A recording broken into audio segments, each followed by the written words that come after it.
Hello, so welcome back. So for this video, we're going to answer problem number 3. So this is the last problem with regards to load distribution. So let me read first the problem. So it says here that a classroom has the following RC framing plan shown. Slab thickness is to be 150. All beams are 300 mm by 500 mm. Use unit weight of concrete as 24 kN per cubic meter. Calculate the following. So number 1, uniform load acting on B1.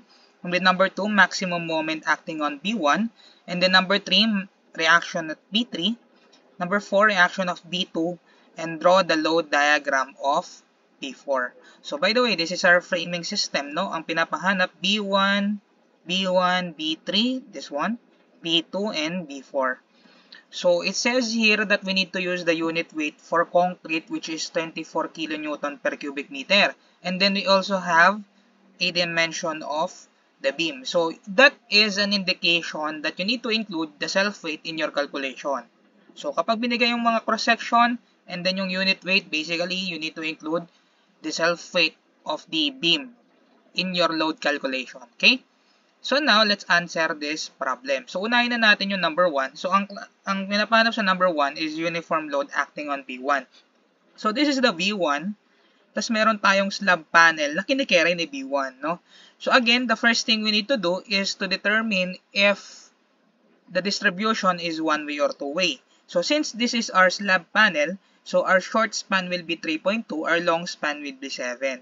So let's try to answer that one. So we have 1. Number 1, sabi natin, ang long span natin is equals to 7 meters. And then, ang short span natin is equals to 3.2. Am I right? 3.2.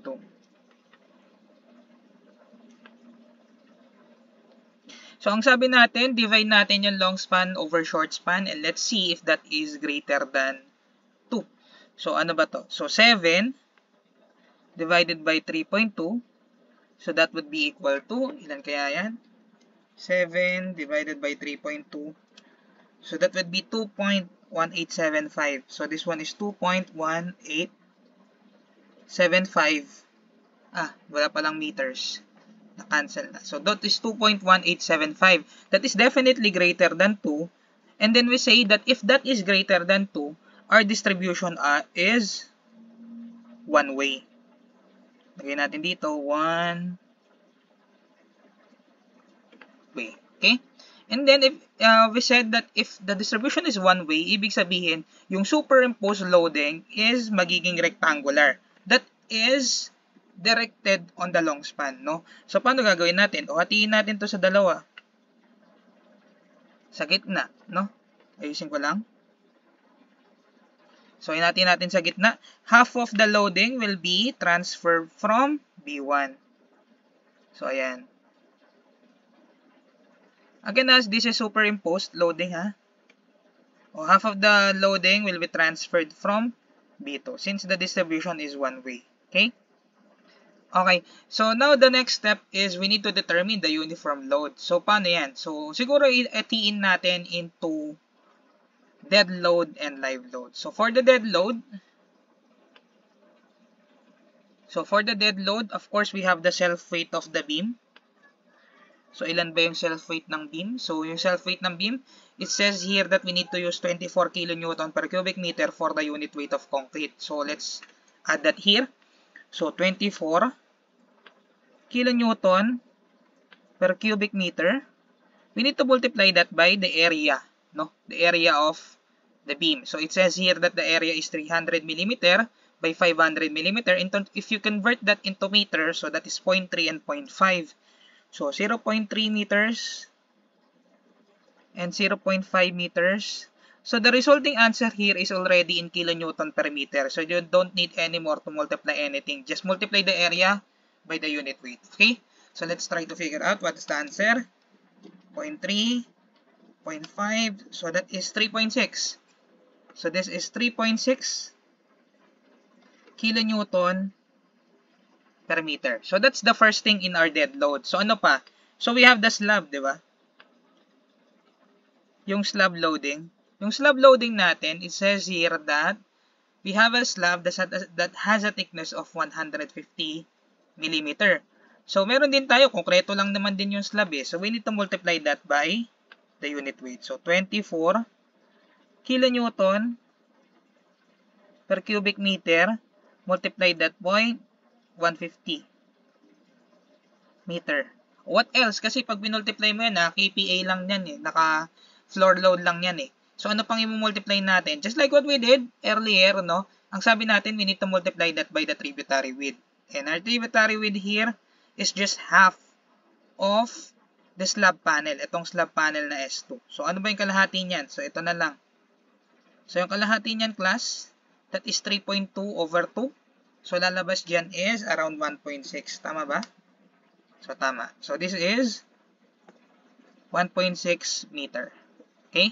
So, we need to multiply this by 1.6. So, 1.6. So, multiply natin all together. So, that is 5.76 kilonewton per meter. 5.76 kilonewton per meter. So, that is our dead load. So, ngayon, pagdating naman sa live load natin, madali lang naman yung live load natin eh. Ano ba yung live load natin? Sabi niya, a classroom. And class in NSCP, the classroom is 1.9. So ngayon, baka malito kayo, bakit sir doon sa inuna mong sinolve, 1.92 yung ginamit mo? But dito, 1.9. Kasi class, yung 1.92 is based on ASCE na code. So when we say ASCE, that is American code. So in this problem, most probably, this is an Philippine code. So NSCP. So sa NSCP, yung classroom is 1.9, no? So ngayon, classroom, CR na lang lagay ko, classroom, is equivalent to, sabi niya, 1.9 kilonewton. That's 1.9 kPa. Again, multiply this by the tributary width, 1.6 meters. So, how much is that? That is 3.04 kilonewton per meter. So, yung for number 1, sabi niya, we need to determine the total loading acting on B1. So, just add all of these two, or all of these three. No? So, yun lang naman yung loading. We don't have anything else. Okay? So, yung W natin dito, and also the answer for number 1, just add all of these three. So, that is 3.6 plus 5.76 by 3.04. So, that would be 12.4. So, 12.4 kilonewton per meter. So, this is already your answer for number 1 in problem number 3. Okay? Box lang natin. Okay, that's number 1. So, for number 2, the maximum moment acting on B1. So, we all know that the formula for the maximum moment is WL squared over 8. No? So, siguro, before we could answer that, so let me illustrate first the beam, B1. So, this is number 2. So, illustrate muna natin para mas maintindihan natin mabuti.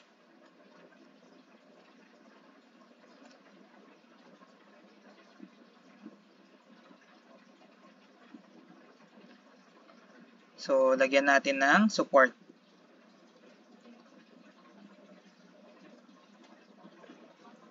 By the way, all of the support here is just simply supported, no? Kasi nga, if we use non-simply supported support, so medyo mahirapan tayo kasi that is indeterminate. So, that is further down the line in the topic in structural theory. Kaya, assume muna natin na simply supported lahat, no? Okay, so ang sabi natin, this is one-way distribution. So, itong loading natin is kasama na yung self-weight. And the self-weight is distributed uniformly also, no? Rectangular din. So, kaya pwede natin pagsama-samahin yung, Ngayon, kapag trapezoidal na, hindi mo na pwede isama yung self-weight. Okay? So, include na natin dito. So, that is 12.4. Again, I can only do this because the distribution is one way. And the self-weight is also uniformly distributed.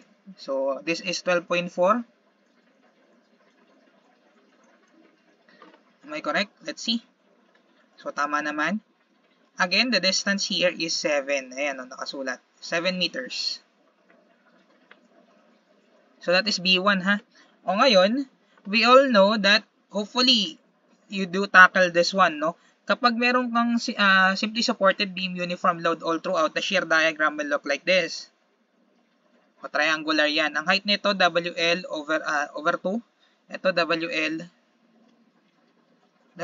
over 2 din. So, ngayon, ito ay L over 2, ito ay L over 2. If we want to find the value for the maximum moment, that will always occur when the shear is 0.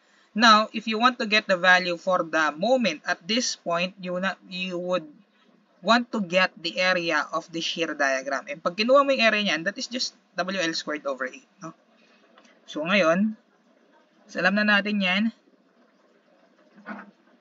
Mmax, is just equal to WL squared over 8. So, ano ba yung W natin? That's 12.4. L natin is 7 squared over 8. So, yung Mmax natin for problem number 2 or number 2 in problem number 3.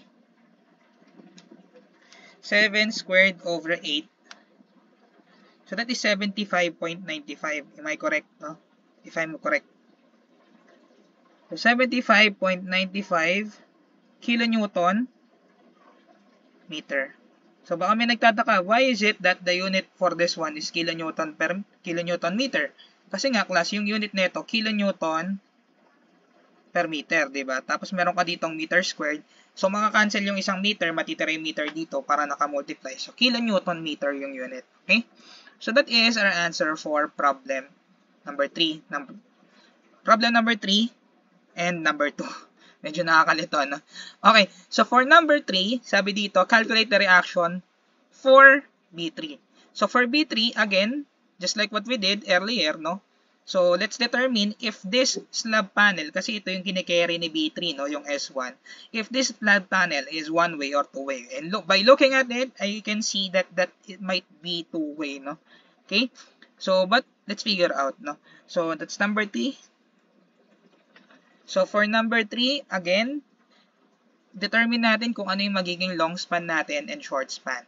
So, in this case, this is the slab panel. Our short span will be 4.1. Our long span will be 7, no?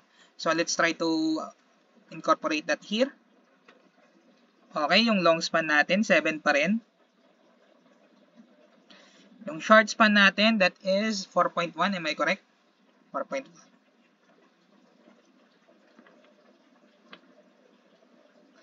Again, divide natin long span over short span. So, that would be 7 over 4.1. 4.1.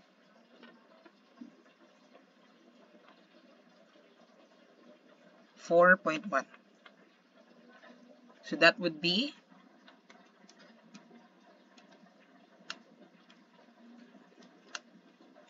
1.707. So, definitely, that is less than 2. So, therefore, the distribution is two-way. Okay? Or two-way slab. Or two-way distribution. Okay? So, after that, siguro sketch natin yung loading na mangyayari. So, ganito class yung loading na mangyayari. Since we all know that that is two-way, so magkakaroon ng trapezoidal loading, no? Trapezoidal loading, tapos yung trapezoid is directed on the long span. Tapos triangular naman sa short span. Okay?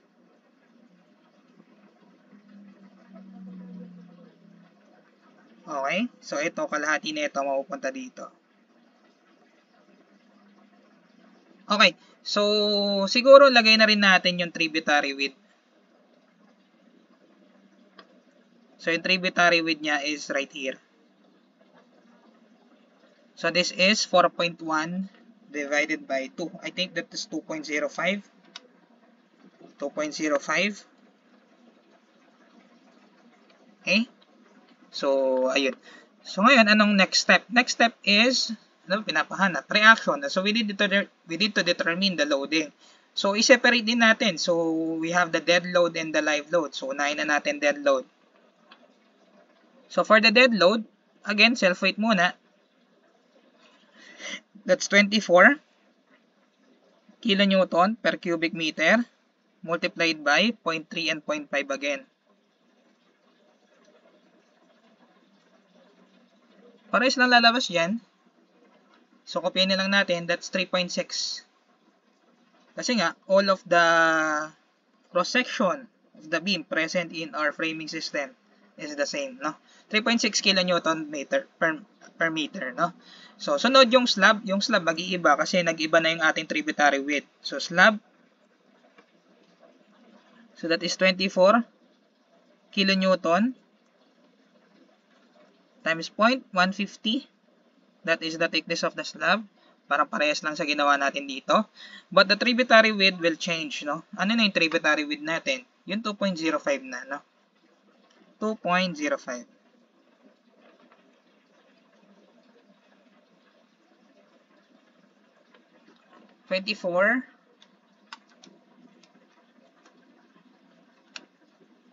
So that would be 7.38.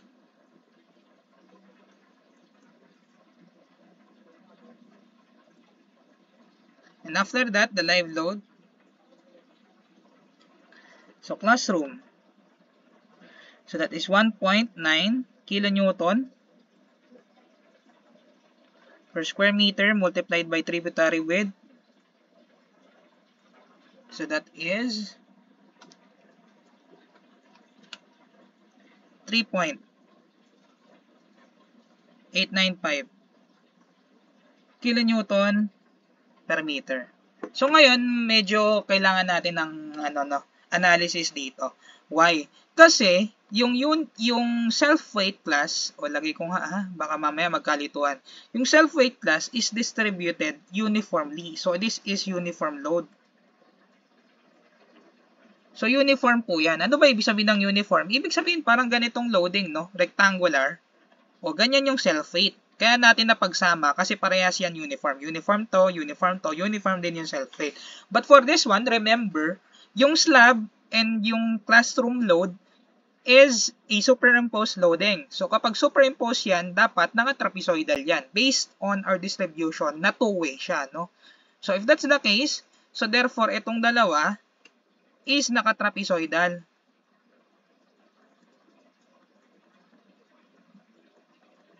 Naka-trapezoidal po yan. Kung trapezoidal po yan, hindi natin pwede silang pagsamahin, no, na trapezoid. So, pag pinagsama natin sila, isang rectangular tsaka isang trapezoid. Okay? Para hindi tayo malito. So, ngayon, siguro ilagay natin or i-drawing natin para mas magkaintindihan tayo, no? O, dito na lang.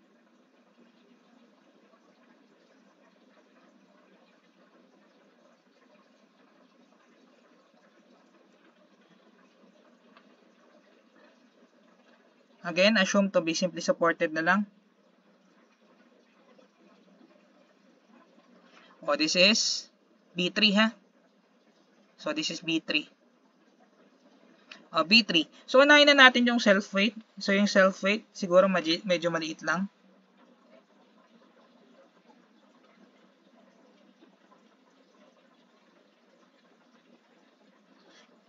So, ang height niyan, so from here to here, that is 3.6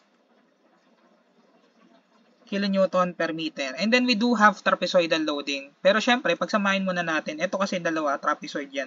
So, pwede natin pagsamahin to. So, dito ko na nalagay anong value niyan. So, that is 7.38 plus 3.895. So, that's 11.275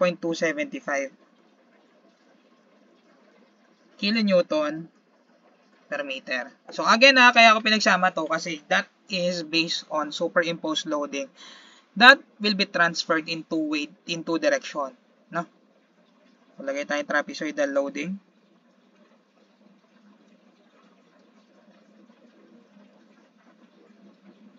Ayusin ko lang, no?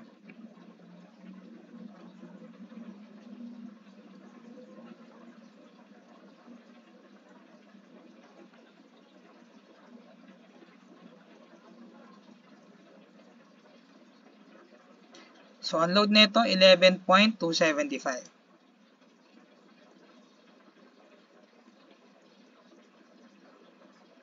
Okay, so 11.275, then the length of the beam is 7 meters.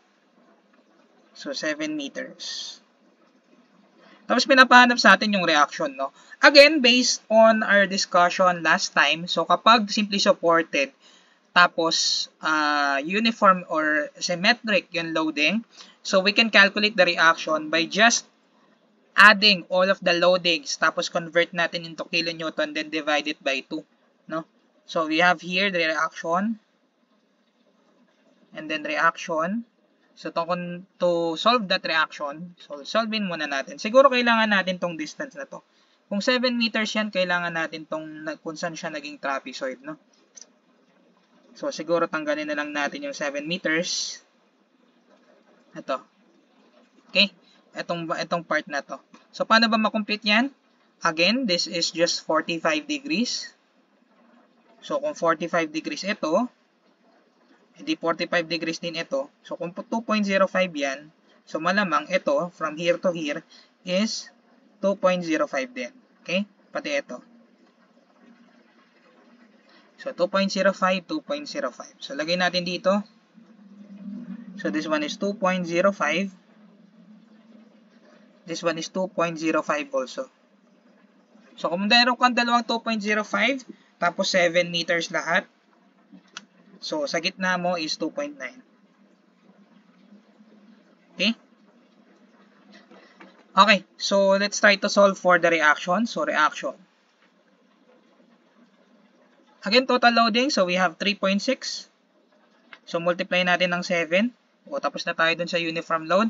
Doon naman sa trapezoidal, we have triangle. So, 1/2 times. Ang height niya is 11.275. Multiplied by the distance. So, that is 2.05. Eh, dalawa siya. So, isa dito, isa dito. So, times 2 yan. Okay? And then, after that, yan. And then, after that, yung rectangular loading naman sa gitna. So, that is plus.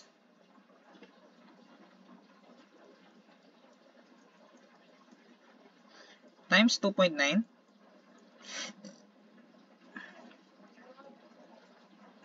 Divided by 2. Okay, let's figure out what is the reaction. Again, the reaction is just the same kasi nga symmetric. 7, 1/2, 11.275 times 2.05 times 2 plus 11.275 times 2.9 divided by 2. So, ang nakukuha ko, 40.505, 506. So, let's see if that is correct. Double check ko lang.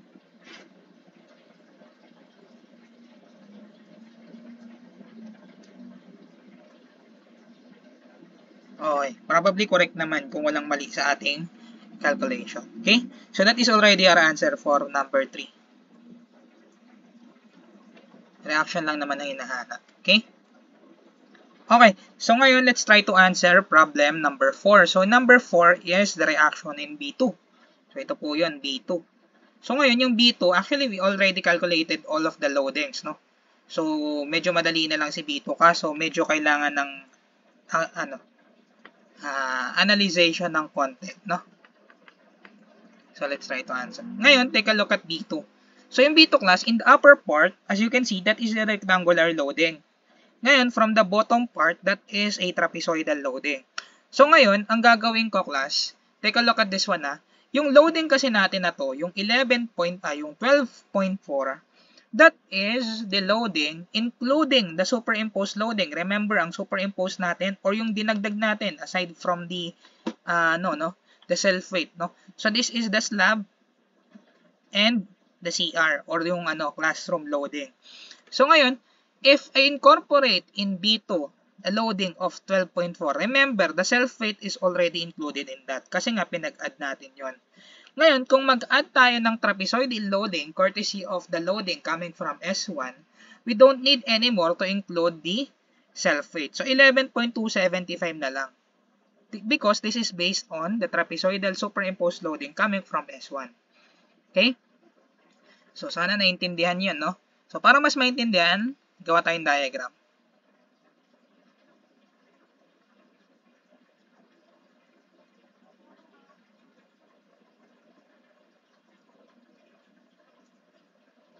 Okay, simply supported.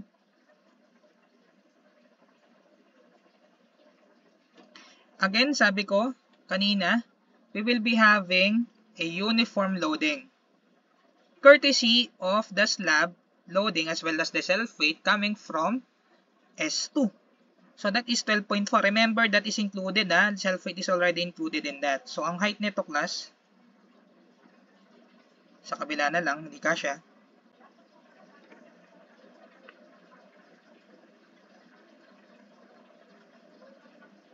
12.4 kilonewton per meter. And then we do have also trapezoidal loading, di ba? Courtesy of S1.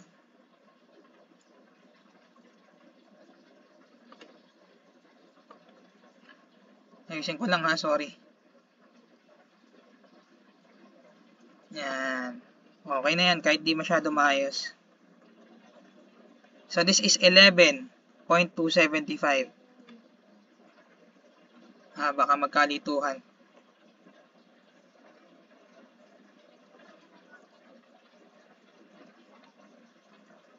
Baka magkalituhan. Ito iurong ko lang din to. This is just for the height. So ito Ito lang yan, 11.275. Baka akalain ng iba hanggang taas Okay? So balikan natin dito. So this is just to 11. Ito lang yung 11.275.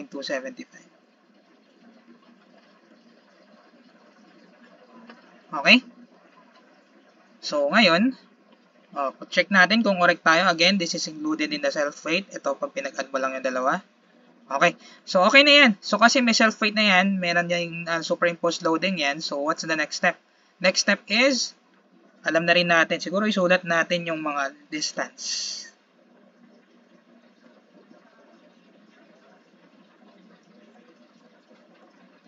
So, the distance here is 2.05.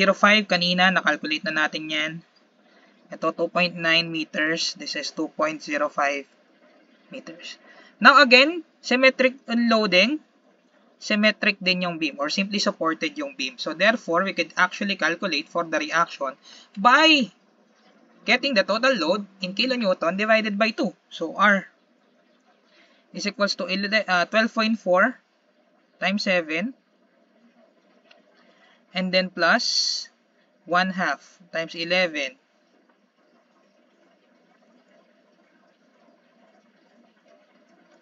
times 2.05 times 2 kasi dalawa plus 11.275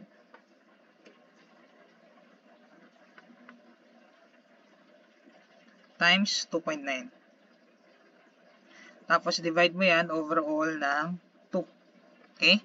So ngayon, give me the value of R. So let's try to solve.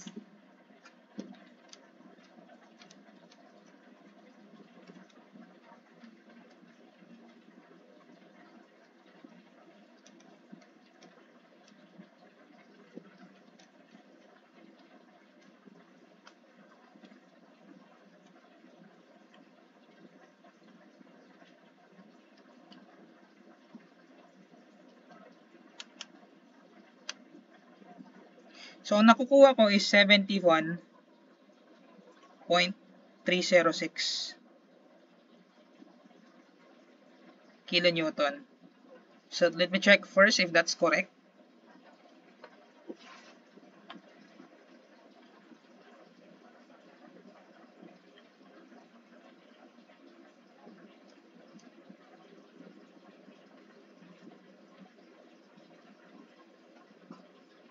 Mukhang correct naman. Okay? So, that is our answer for problem number 4. And then, problem number 5, draw the load diagram of B4. So, again, yung B1 and B3 doesn't have any connection to B4, so therefore, the reaction of that will not be incorporated if we draw the loading of B4. So, ngayon sa B4 class, ito, wala siyang dinudulot yung superimposed dead load na loading dito. But don't forget that it does have a self-weight. For this one, we do have a triangular loading coming from the slab panel S1. Ayan. So, kailangan natin isama yan. No? So, if we're going to sketch the loading, so parang ganito. Pinapasketch lang naman sa atin. No? So, for number 5,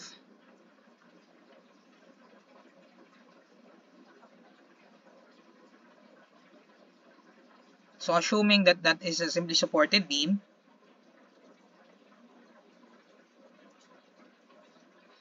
so ngayon, hatiin natin siguro. So ngayon class, kapag tumingin ka kasi, laging naka-base dito. Diba? Pag yung B4 kasi, pag tinignan mo, yung left side mo, dapat i-rotate mo yung ulo mo. No? So, paano mo binabasa to? Diba parang i-rotate mo yung ulo mo sa kanan. Kapag nil-rotate mo yung ulo mo sa kanan, yung left side, that will be the triangular loading. Yung right side, yun yung walang loading. Based on superimpose lang ha. So, dapat ganun din yung ating load diagram. Okay? So, ganun kasi nakasulat yung B4. So, ngayon, dito banda,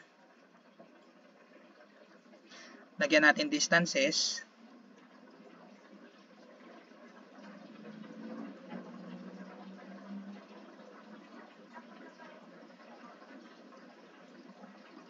Ano yung distance na to? That is 4.1 tsaka 3.2.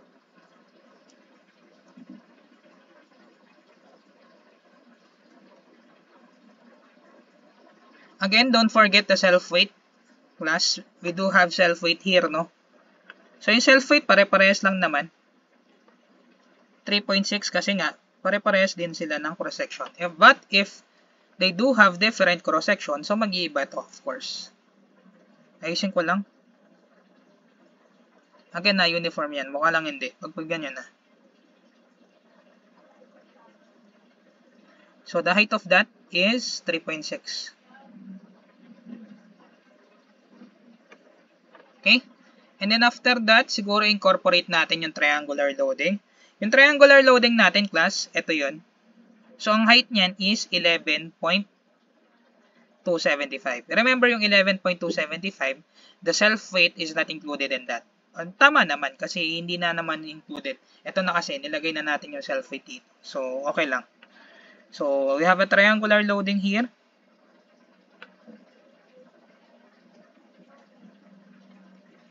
So, ang height niyan, class, is 11. Again, baka may magtataka kung saan ko nakuha yan. Ito lang yan, oh. Yung height niyan, di ba? 11.275. Based on the calculation of this one.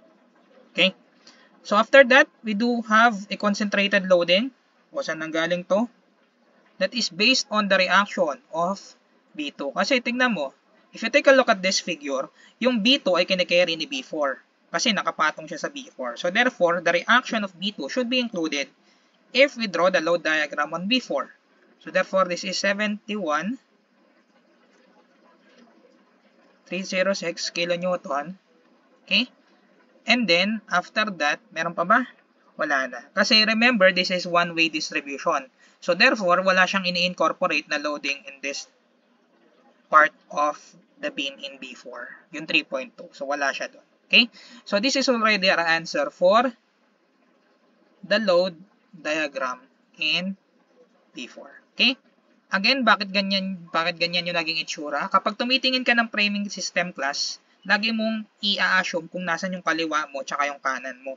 Ngayon, kung ito ay B4, kapag nirotate mo yung ulo mo sa kanan o sa kaliwa, yung kaliwa mo is yung C3, yung kanan mo is yung C1. So, therefore, the triangular loading is nasa kaliwa. Dapat, yung rectangular loading or yung walang loading is nasa kanan. So, that is how we calculate load distribution. Hopefully, you do understand all of the discussion for load distribution. If you do have questions, you can comment it out in the comment section.